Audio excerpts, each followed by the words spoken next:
Salut à tous, je suis ravi de vous retrouver aujourd'hui pour une nouvelle vidéo. Je vais commencer cette vidéo par faire une petite parenthèse. Il y a longtemps que je n'avais pas fait de parenthèse dans mes vidéos et ça me manquait à l'occasion de mettre les points sur les i et les barres sur les t comme on dit. Il y a quelques jours, j'ai fait une consultation avec une personne que je salue, qui est dans un parcours de flamme jumelle qui est très compliqué à comprendre et je pense qu'il est encore plus compliqué à vivre pour cette personne. Et cette personne, au début de la consultation, me dit qu'elle avait pris la consultation parce que j'étais un spécialiste et qu'elle me consultait pour ma spécialité. Et là, j'ai eu un blanc. Je dis, mais c'est quoi ma spécialité? Elle me dit, oui, vous êtes un spécialiste. Je dis, oui, je suis médium. Ma spécialité, c'est d'être médium. Bienvenue dans la médiumnité. Elle me dit, non, vous êtes un spécialiste des flammes jumelles. Je fais un clin d'œil à cette personne et je me servirai de ce qu'elle m'a dit, cette personne, pour à nouveau exprimer le fait que je ne suis pas un spécialiste. Vous êtes nombreux à me qualifier comme cette personne de spécialiste de flammes jumelles et je suis tout sauf un spécialiste de flammes jumelles ou d'autres choses. Pour moi, un spécialiste est quelqu'un qui connaît en profondeur, parfaitement bien, qui est un expert de plein de choses. On va consulter des spécialistes, chirurgiens cardiaques, des experts, un expert comptable, parce qu'il a la science, il sait tout ce que vous ne savez pas. Du coup, si moi je me définis comme un spécialiste de flammes jumelles, ça veut dire que j'ai toute la connaissance que vous ne possédez pas. Et c'est tout sauf moi ça. Il est évident qu'il y a plein de choses que je ne sais pas, que je n'ai pas encore découvert, que je ne vis pas. C'est logique. Je ne peux pas être expert de flammes jumelles ou d'autre chose. Je suis médium, c'est une qualification, c'est une partie de moi, et c'est également un métier. Tout ce que je mets en vidéo, c'est mon parcours d'homme et de médium qui permet de le vivre et de le comprendre. Tout ce que je mets en vidéo, c'est du vécu, c'est pas une théorie. Pour moi, une théorie, c'est très personnel ce que je veux dire, n'est pas suffisante pour en faire des vidéos. Du coup, tous les sujets que je traite en vidéo, ce sont des vécus.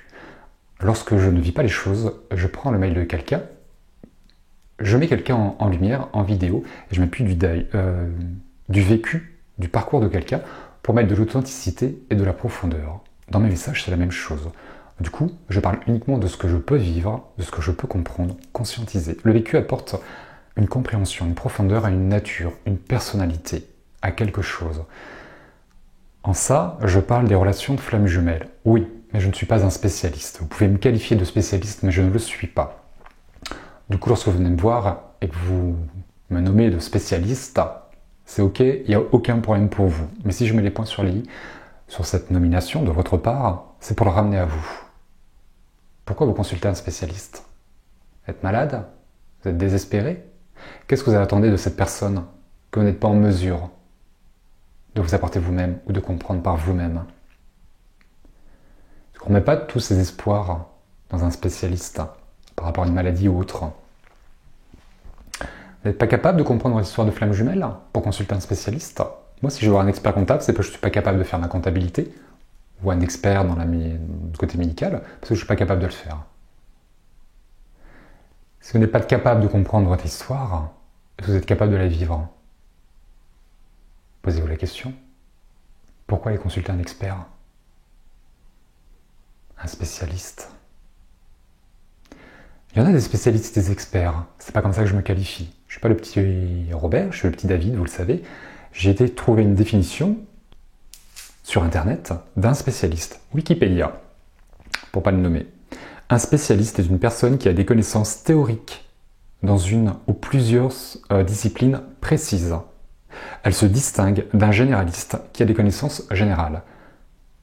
Des connaissances théoriques. Je suis tout sauf dans la théorie, du coup je ne me qualifie pas de spécialiste. Et si vous voulez me qualifier de quelque chose, prenez le terme de généraliste, car sur ma chaîne, il y a des relations de flammes jumelles, effectivement. Il y a beaucoup plus de vidéos qui traitent d'autres sujets, je ne les ai pas comptabilisés, mais je fais plus souvent des vidéos qui parlent d'autre chose que des flammes jumelles, que des flammes jumelles. Du coup, derrière cette nomination de votre part, sur moi ou sur d'autres, en nous qualifiant de spécialistes, qu'est-ce qui se cache chez vous, à l'intérieur de vous? Quelle peur, quelle dépendance, quel manque d'autonomie? Où est votre potentiel? Pourquoi tout remettre à l'extérieur dans les bras d'un spécialiste, alors que tout dépend de vous? Et je dis ça, je dis rien. Fin de la petite parenthèse. Je pense que je vais en faire d'autres, des petites parenthèses. Du coup, je reviens au cœur de ma vidéo, qui est aujourd'hui consacrée au silence de l'autre et en ce pseudo-rejet que vous avez l'impression de tous vivre, tous ou la plupart d'entre vous. J'ai reçu, il y a quelques jours également, un mail, et dans la même journée, j'ai fait une consultation à quelqu'un, et les deux situations étaient tellement similaires les mêmes interrogations, les mêmes faits, quasiment au même moment. J'ai dit tiens, c'est peut-être pas un hasard, il y a peut-être une synchronicité là-dedans. Et j'ai demandé à Aurélie qui m'a envoyé ce mail, si je pouvais m'appuyer de son mail, comme je le fais souvent, pour peut-être vous permettre de mieux comprendre ces silences, ce pseudo-rejet, et de répondre à son mail, à ses interrogations, par l'intermédiaire de cette vidéo. Seconde parenthèse, je veux vous remercier de tous les mails que vous m'envoyez. Vous êtes nombreux à me remercier, à m'encourager à continuer à faire des vidéos.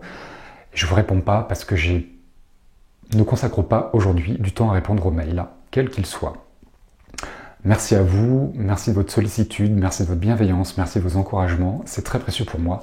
Maintenant, dans mon absence de réponse, n'y voyez pas un manque de respect. Vous êtes trop nombreux à le faire, à me solliciter, et j'ai de moins en moins de temps. Je souhaite y accorder de moins en moins de temps. Parce que je sais que mes réponses ne sont pas toujours utiles, et que mes réponses pourraient vous déplaire, et que ça pourrait vous être en votre défaveur que je vous réponde. Du coup, je préfère laisser vos guides vous répondre, ou d'autres spécialistes vous répondre à ma place. Du coup, mon silence, à moi, voyez-le comme une marque de respect. Ne le voyez pas comme une marque de respect, mais plus que je suis dans l'incapacité de répondre à vos attentes. Je ne vous rejette pas. J'accueille. Par respect, vous prenez le temps de m'écrire, je lis tous vos mails. Par respect, puisque vous prenez le temps de m'écrire, je prendrai toujours le temps de vous lire. Maintenant, je réponds de moins en moins. Maintenant, si ça vous fait du bien de m'écrire, faites-le. Je réponds encore, mais c'est très rare, très honnêtement. En tout cas, merci de m'écrire, merci de cette sollicitude, vraiment. Je suis touché, mais je fais ce que je peux. Je suis un homme. Et du coup, j'ai demandé à Aurélie si je pouvais répondre à ces interrogations. La réponse à vos interrogations, du mail d'Aurélie ou d'autres, très souvent, c'est pas l'autre qui va vous répondre, c'est pas l'autre qui va vous éclairer. C'est vous, tout est à l'intérieur. Ne remettez pas votre pouvoir personnel à l'extérieur, mais à l'intérieur. Et il y a un dicton qui dit que le silence est d'or. C'est intéressant de le comprendre. Bonjour Davida, je me permets de vous écrire car le chemin de flamme jumelle est, et ce n'est pas une surprise, très difficile. Alors que j'avais des contacts ponctuels de mon jumeau, je n'ai désormais plus aucune nouvelle de sa part. Je pense que beaucoup d'entre vous allez vous retrouver là-dedans.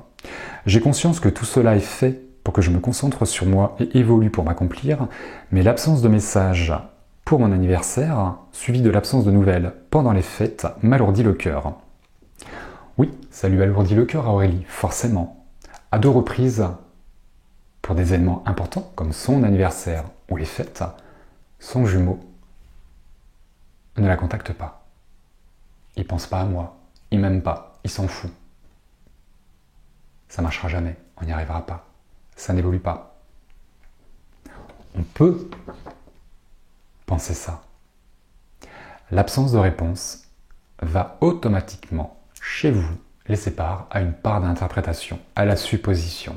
Je vous renvoie sur les accords Toltec pour la supposition. Votre interprétation, il y aura toujours 2 manières. Celle qui vient de votre ego, qui va être négative et qui va vous écarter de l'autre, qui va vous dire que vous êtes trompé, et celle de votre cœur, qui va vous permettre de comprendre quelque chose, d'identifier une peur, et que cette peur vous conduise à une blessure à guérir. Prenez le temps de comprendre l'attitude de l'autre. Je vous rappelle le concept de flamme jumelle, 2 polarités différentes et 2 modes de fonctionnement différents, 2 logiques différentes. Il y a peu de chances que vous puissiez comprendre, rationaliser le comportement de l'autre parce que vous êtes aux antipodes, quelque part. Du coup, vous ne pouvez pas le comprendre avec votre tête, mais avec votre cœur. Lorsque lui ne vous répond pas, vous pensez qu'il ne vous aime pas. Mais qu'est-ce que lui émet par son silence? Il y a des silences qui veulent tout dire.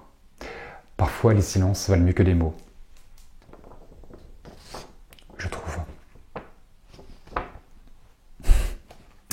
Alors Aurélie, pour préserver son intimité et sa vie, m'a demandé de supprimer un passage. Du coup, pour vous comprendre bien l'histoire, cet été, elle a vécu quelque chose qui l'a fragilisée, qui est très important. Et son jumeau, elle a une interaction avec son jumeau. Et du coup, sans expliquer ce que c'est, donc cet été, son jumeau est venu la voir et il avait, suite à cet événement, elle écrit « Il m'avait appelé les larmes aux yeux Il m'avait appelé et les larmes aux yeux, il m'avait promis qu'il prendrait plus souvent de mes nouvelles. Qu'il n'y avait pas d'indifférence, que s'il ne m'écrivait pas, il le faisait, et pour lui, et pour moi. C'est intéressant ce que lui dit. Il n'y a pas d'indifférence, et que s'il ne m'écrit pas, c'est et pour lui, et pour elle. Je vous ai déjà fait une vidéo qui est intitulée « Séparation ou préparation à l'amour » chez les flammes jumelles. Je vous en ferai une dans les prochains mois, je ne sais pas quand, j'en ai tellement à faire, que j'aimerais faire, pardon. J'aimerais en faire une autre pour me permettre de comprendre également que cette période de temps, c'est également une protection. Séparation ou protection dans le parcours de flammes jumelles. Il exprime très clairement, et elle le relate, s'il ne lui répond pas, c'est à la fois pour lui et à la fois pour elle. Il la protège et il se protège. Quelle classe ce mec! Ouais. Il n'y a pas de manipulation, il n'y a pas de perversion. Il protège tout le monde. Pourquoi lui en vouloir? Pourquoi en souffrir? C'est pas à cause de lui si elle souffre. C'est à cause de ses blessures. À cause ou grâce. Parce que ça demande à être guéri. Au moment où elle a eu cette chose, il n'était pas au courant de ce qui s'est passé au niveau du jour, de la journée où ça s'est passé. Et elle exprime, elle relate, il avait rêvé de moi et qu'il s'était inquiété, mais qu'il ne fallait pas que j'y voie de signes. Pourtant, c'est très clair, une vraie connexion, c'est écrit. Bref, ma question porte sur mon positionnement quant à ce silence. Effectivement, comment se positionner face au silence de l'autre? Déjà, peut-être, la première chose que je vous invite à faire, c'est comment vous positionneriez, oh mon Dieu, comment vous feriez pour vous positionner, vous. Je vais la refaire. Pour savoir comment vous positionnez face à son silence, mettez-vous face à vous-même. Comment vous répondriez à vos actes, à vos paroles, à vos messages? C'est deux polarités différentes, vous allez forcément fonctionner différemment de lui. Par contre, ça va peut-être vous permettre de vous mettre à l'extérieur de vous, de regarder votre comportement, de l'analyser et de le comprendre différemment, et de comprendre ce qui se cache derrière votre comportement, à l'intérieur de vous, comme peur ou comme blessure, une fois de plus. Ce fameux travail sur soi que tout le monde va mettre à l'extérieur chez un spécialiste ou chez sa flamme jumelle ou autre, peu importe.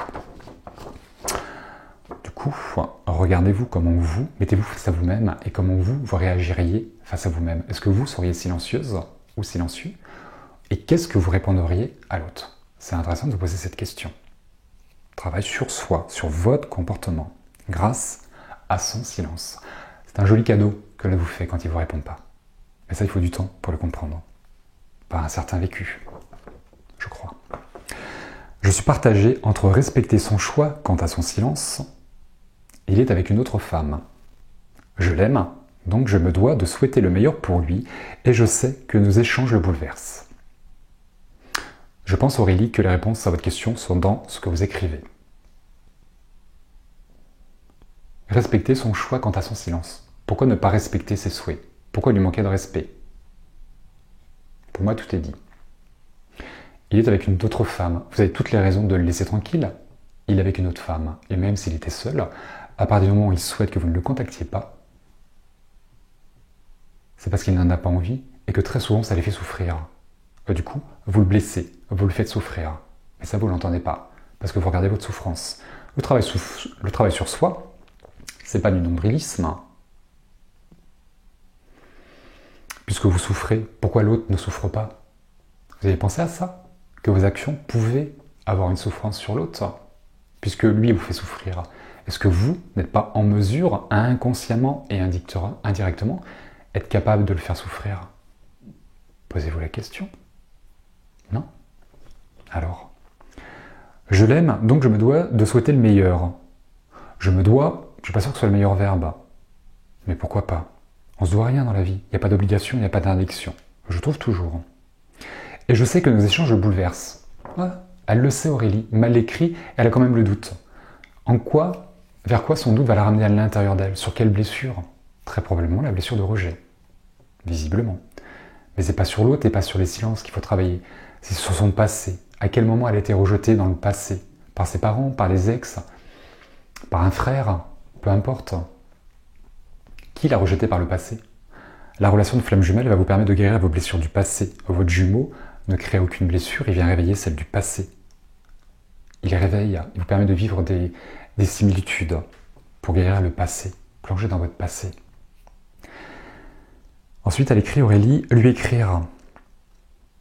Ne pas lui avoir écrit pour la nouvelle année commence à me faire de la peine, mais peut-être qu'il vaut mieux écrire pour son anniversaire ou sans occasion précise, lorsque mon cœur me le dit tout simplement. C'est marrant parce que là, du coup, chez Aurélie, va émerger des regrets. Je ne vais pas écrire pour la nouvelle année, merde, j'aurais peut-être dû. Ah, chier quoi, je suis passé à côté de quelque chose là. Ah, c'est la nouvelle année quand même. Et pourquoi lui, il l'a pas fait en même temps? Chacun sa réflexion. Mais ça sert à rien d'avoir de la peine, hein. Il n'y a pas de regret. Dans la vie, il n'y a pas d'échec. Vous ferez toujours ce que vous devez faire. Et vous ne ferez jamais ce que vous ne devez pas faire. Le mental va vous pousser dans des réflexions qui sont forcément stériles. Ensuite, elle s'interroge sur le fait de lui écrire dans l'avenir pour son anniversaire.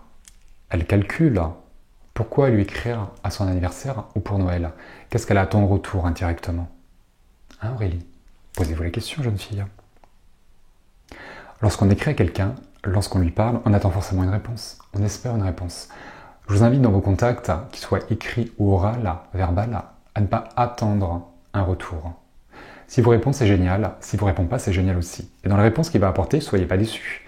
Parce qu'en règle générale, lorsque vous envoyez quelque chose, vous espérez qu'il vous réponde très précisément quelque chose. Ou surtout qu'il vous rassure, que la réponse vous fasse du bien. Il y a peu de chances que ça arrive, puisqu'il est là pour éveiller des choses.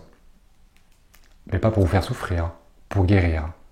L'une des différences entre les pervers narcissiques, les relations toxiques et les relations de flammes jumelles. À vous de le percevoir. Ou bien, sans occasion précise, lorsque mon cœur me le dit. Je pense que c'est l'attitude la plus juste, spontanément, instinctivement. L'amour inconditionnel, absence de raison, quelles que soient les conditions, les circonstances, je l'aime. Du coup, on dit je t'aime à quelqu'un parce qu'on l'aime, et pas pour lui prouver quelque chose, ou pas pour attendre quelque chose en retour, sans raison, sans condition. Je l'aime. Pourquoi je l'aime? J'en sais rien. Mais qu'est-ce que je l'aime? Et quand je l'appelle, quand je lui écris, c'est pas pour attendre un retour, c'est juste pour l'exprimer mon amour. Mais j'attends pas de retour, j'attends pas de réponse. Du coup, écoutez votre cœur, votre âme, votre amour. Pas votre tête, votre mental, votre ego. Vos peurs, vos doutes, votre manque de confiance, vos incertitudes. Elles vous téléguident au même titre que le cœur. Qui va prendre la télécommande? On peut switcher aussi, tout est possible. Ce silence est très douloureux, car cela demande d'avoir une foi inébranlable. Alors c'est l'une des définitions de la foi, c'est qu'elle soit inébranlable. Si votre foi n'est pas inébranlable, vous n'êtes pas dans la foi. Mais ça se travaille la foi. Je sais bien de quoi je parle. Et oui, effectivement, le silence est très douloureux. Il n'y a rien. Le silence, c'est rien. Du coup, il ne se passe rien pour vous. Eh non, le silence est d'or. Le silence est très évocateur. Le silence est une réponse, mais ce n'est pas la réponse que vous espériez, que vous attendiez. Non, vous ne croyez pas? Moi, je crois. Et je vous avoue que le doute surgit souvent en moi. Logique, ça réveille les peurs et les doutes. Je crois que j'ai réellement peur que l'absence de nouvelles impacte le lien. Souvent, dans ces contacts, vous entretenez quelque chose. Parce que votre manque de foi, votre manque de confiance en ce lien et en vous, en votre amour, vous pensez qu'il faut l'entretenir par des contacts. Mais l'autre ne demande pas de contact. Écoutez-le. L'autre vous guide. L'autre sait tout ce que vous ne savez pas. L'autre vous montre tout ce que vous ne voyez pas. Du coup, quand on vous dit qu'on ne veut pas de nouvelles, n'en donnez pas. Vous étonnez pas d'être blacklisté derrière. Pas le hasard. Moi, quand je dis non, c'est non. Si ça insiste, je ferme la porte. Et si ça insiste encore plus, c'est pas que je deviens violent, je clôture complètement, quoi. Il faut arrêter au bout d'un moment. Non? Comment vous vous comporteriez?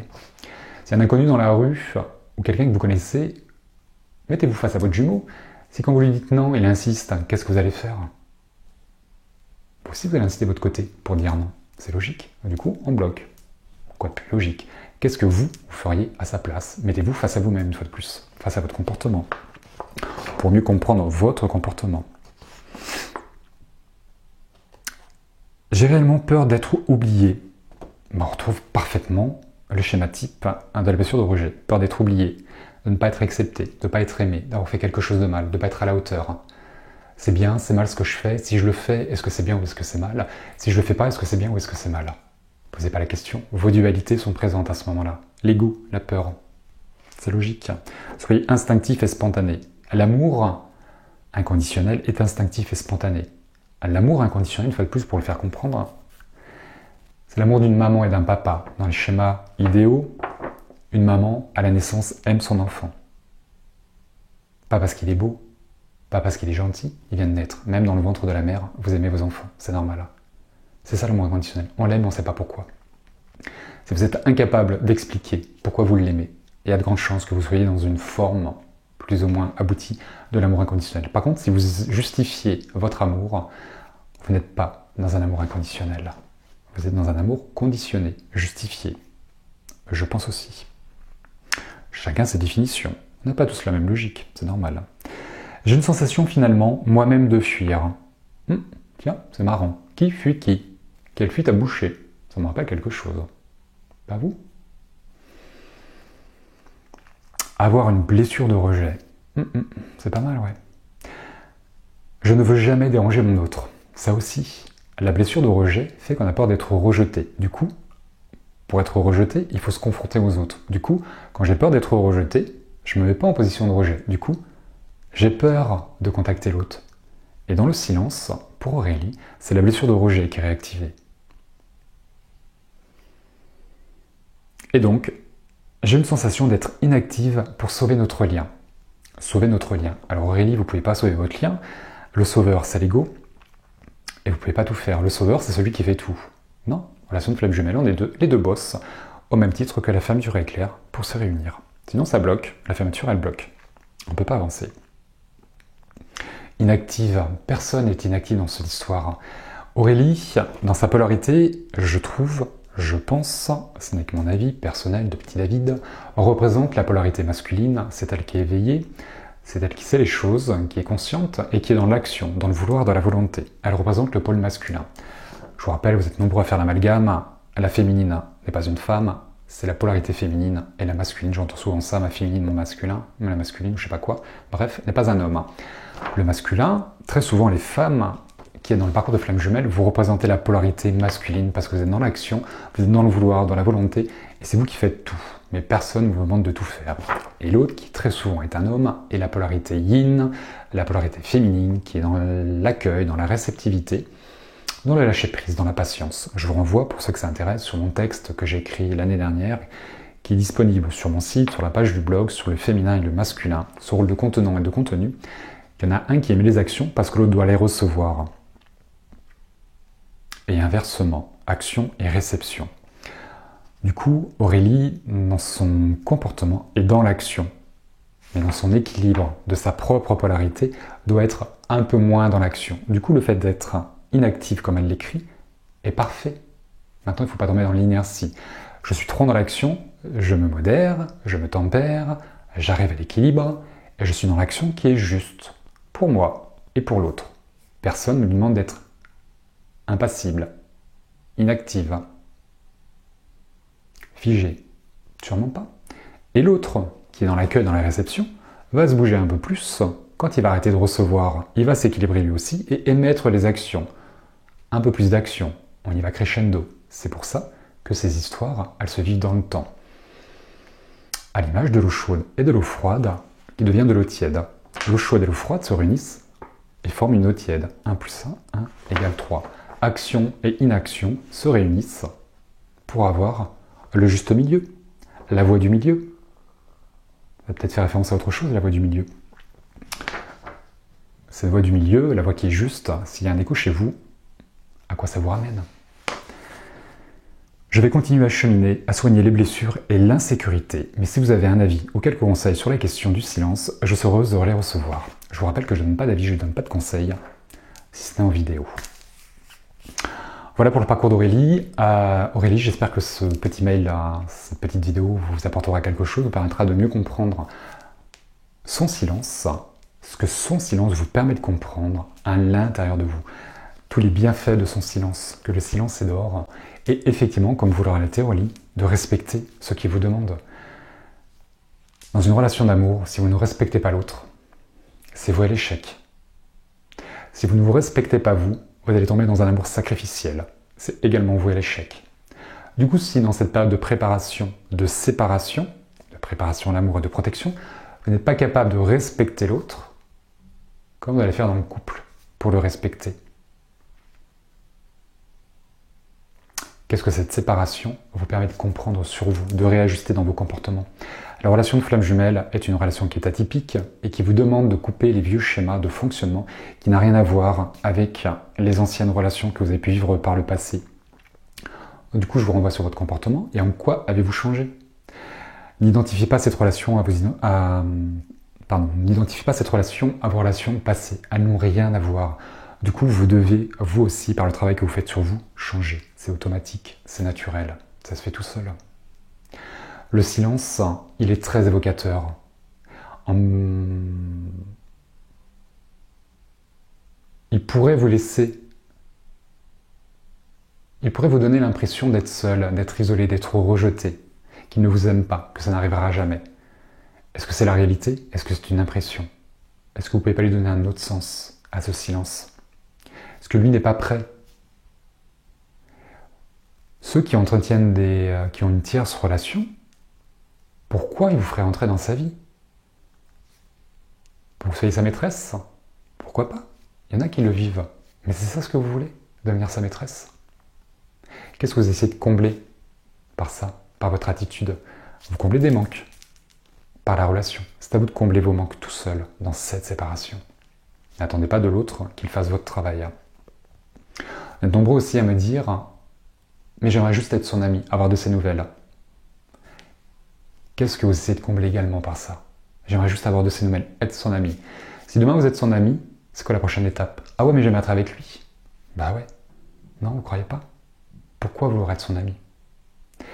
Parce que l'autre va vous apporter plein de choses, parce que l'autre va vous rassurer, parce que vous serez à côté de lui, parce que vous allez le côtoyer et vous direz « C'est bon, en avance, il ne m'oubliera pas. » Comment peut-on oublier quelqu'un qu'on aime?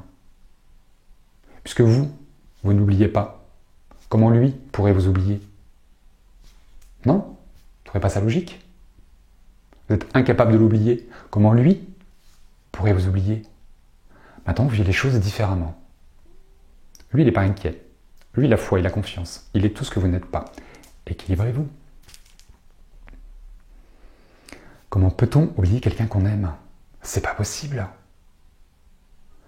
Maintenant, l'amour, il va le vivre différemment de vous. Il ou elle, il le vivra différemment de vous.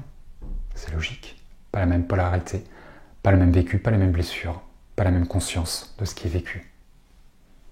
Ça me paraît tellement logique, non? Ce silence-là, qu'est-ce qui vous permet de comprendre, de guérir? Qu'est-ce qui vous apporte? Est-ce que ce ne serait pas une bonne nouvelle, le silence? Dans vos anciennes relations, comment vous vous comportiez? Comment se comportait l'autre? En quoi avez-vous changé? Qu'est-ce que vous attendez toujours? Qu'est-ce que vous n'attendez plus? Des choses dont vous n'avez plus besoin. Lâchez-les. Lâchez, libérez-vous. Il y a plein de choses à découvrir sur vous, à l'intérieur de vous, grâce à ce chemin. Cheminez. Ouvrez-vous à autre chose. Vous êtes nombreux à me dire, quand je diffuse des vidéos, vous me dites « Merci David pour cette vidéo, ça me conforte dans ce que je sais, je suis d'accord avec vous, c'est génial, merci, c'est chouette. » Pour moi, c'est valorisant de me dire « Je fais des vidéos, tout le monde me comprend, c'est génial. » À l'inverse, quand on ne comprend pas, c'est pas grave. On a le droit de ne pas se comprendre, on a le droit de ne pas être d'accord, on n'est pas tous au même endroit dans l'école de la vie. On n'a pas tous la même connaissance. Je suis très souvent en retard par rapport à plein de personnes. Peu importe, on s'en fiche. Du coup, lorsque vous me dites « Chouette, je suis content, ça me conforte dans ce que je sais », qu'est-ce que vous avez appris? Rien. Ça vous a conforté dans ce que vous saviez. Et c'est génial, ça va vous renforcer votre confiance en vous et votre foi. La détermination, la force, la pugnacité, ça vous encourage à continuer, c'est génial. Bravo, super. La vidéo a servi à ça. Super. Maintenant, quand ça vous titille, quand ça vous gêne, quand vous n'êtes pas d'accord avec moi, quand ça vous énerve, quand il y a des gens qui montent sur leurs grands chevaux, là, qui parlent dans les attitudes que j'ai mal à comprendre, c'est ok, c'est juste pour moi, il n'y a aucun problème. Qu'est-ce que ça vient réveiller chez vous? Est-ce que ça ne vous ouvre pas vers autre chose, de l'inconnu? Comment apprendre quelque chose qu'on ne connaît pas, si on ne le lit pas, si on ne l'entend pas par une vidéo? Maintenant, si ça vous titille à l'intérieur, pourquoi ça vous titille? Est-ce qu'il y a une peur? Est-ce qu'il y a une blessure? Est-ce que j'ai des conneries? Est-ce que je suis à côté de la plaque? Très certainement. C'est moi ou c'est vous qui êtes à côté de la plaque? Comment le savoir? C'est à vous de le savoir. Et ça se place ici. Maintenant, si dans mes discours, dans mes vidéos, il y a des choses qui viennent vous titiller, est-ce que ça pourrait pas vous apprendre quelque chose? Vous pousser à sortir d'une zone de confort et à vous ouvrir vers autre chose, vers l'inconnu? Peut-être. À quoi ça sert de regarder une vidéo? Pour regarder ce que vous savez déjà? Moi, perso, quand je regarde quelqu'un ou que j'ai un bouquin, que je sais déjà le truc, ça m'apporte rien. Et limite, ça va flatter mon ego. Oh, il a dit la même chose que moi. Super. Mon ego est flatté. Par contre, mon âme, qui est dans une quête d'enrichissement, d'apprentissage, elle n'a rien appris. Du coup, mon âme, elle est un peu frustrée. Par contre, quand ça me titille à l'intérieur, alors des fois, ça me titille trop et merde, c'est bizarre. Maintenant, j'aime bien qu'on m'ouvre vers autre chose. Je trouve que c'est intéressant. Est-ce que ce parcours de flamme jumelle, on pourrait pas aussi l'illustrer à notre relation entre vous et moi? Une fois de plus, j'en ai déjà parlé de ça, de notre relation entre vous et moi. Quand je vous réponds pas, quand je mets des silences, quand vous ne me répondez pas. Il arrive aussi dans nos rendez-vous, pour ceux qui prennent consultation avec moi, et qui me laissent dans le silence au moment du rendez-vous. Ça arrive. Pourquoi vous me laissez dans le silence? J'espère d'ailleurs que ces personnes qui seraient en parcours de flamme jumelle, qui me laissent moi dans le silence, ne se trouvent pas face au silence de leur flamme jumelle. En tout cas, ça leur donnera une bonne raison, une bonne conscience vécue des choses, d'être des deux côtés du silence. Je reçois le silence et je l'émets. Je l'émets, je l'envoie. Non, vous ne croyez pas? Est-ce que vous êtes toujours réactif dans vos demandes, dans vos réponses, pardon, dans ce que vous demande? Ça ne vous aura jamais donné dans le silence? Pourquoi vous êtes dans le silence parfois? Parfois on est silencieux parce qu'on ne sait pas quoi dire. Parce qu'on ne veut pas blesser l'autre, parce qu'on ne veut pas le gêner, parce qu'on n'est pas prêt à lui dire certaines choses. Et c'est parce qu'on n'est pas prêt aujourd'hui qu'on ne le sera pas demain. Laissez-lui le temps. Prenez le temps, accordez-vous du temps. La relation de temps, une fois de plus, il va falloir la changer. C'est un gros travail, cette relation de temps. Et ouais, voilà. Pourquoi l'autre est souvent dans le silence? Comment le recevoir, ce silence? Comment l'aimer, ce silence? Comment l'apprivoiser? Comment le recevoir? Et si dans vos parcours, vous voyez pas l'aboutissement, que vous êtes toujours dans la peine, dans la souffrance et tout, changez de voie, il y a de grandes chances que vous n'ayez pas rencontré votre flamme jumelle. Je dis ça, je dis rien, je suis pas un spécialiste. Ne remettez jamais à l'extérieur ce qui est à l'intérieur de vous. Ne demandez pas aux autres de faire le travail qui vous incombe. Ça ne fonctionnera pas. Vous n'avancerez pas. Chacun son job. Voilà. Il y a des choses que vous entendrez, tôt ou tard, que vous percevrez, tôt ou tard. Si ce n'est pas maintenant, ce sera forcément demain. Prenez le temps. Accordez-vous du temps. Accordez-vous de l'importance. Et aimez-vous, tout simplement. Pour ceux qui ne l'ont pas vu, je vous renvoie sur ma vidéo sur le célibat, l'isolement et la solitude, je crois. Je ne sais plus. Ça pourra peut-être vous permettre de regarder votre vie différemment. Et je vous invite également à regarder d'autres vidéos que de flammes jumelles. Et arrêtez de vous mettre dans des cases. Je suis flamme jumelle, je suis spécialiste de flamme jumelle, je veux une consultation flamme jumelle. Pourquoi pas une place de parking flamme jumelle ou des fringues flamme jumelle? Jusqu'où on va aller dans cette catégorisation là de flamme jumelle? Et limite, on pourrait croire que vous êtes exceptionnel. Non, on est monsieur, madame, tout le monde. Je trouve en tout cas.